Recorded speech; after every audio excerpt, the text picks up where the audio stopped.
कल धड़ाम होगा, धड़ाम 19 तारीख को।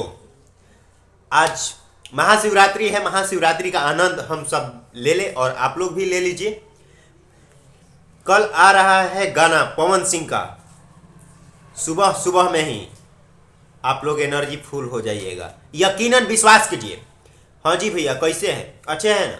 सुनिए ना, यदि फेसबुक पेज पे आप लोग देख रहे हैं तो छोटू भोजपुरी ऑफिशियल को फॉलो कर दीजिएगा, और यूट्यूब पर आप लोग देख रहे हैं तो छोटू भोजपुरी ऑफिशियल को सब्सक्राइब कर दीजिएगा, शेयर कर दीजिएगा और एक लाइक कर दीजिएगा प्लीज, और एक प्यारा सा कमेंट्स कर दीजिएगा कि ताकि हमारा मनोबल और भी आप लोग के लिए 24 घंटा लगातार एनर्जी फुल रहे।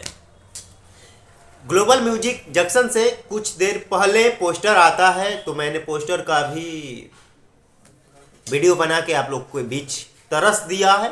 अब आ गया है टीजर, उनका टीजर आ गया है ग्लोबल म्यूजिक जंक्शन से, और टाइम भी बता दिया गया है कि सॉन्ग कब आने वाला है।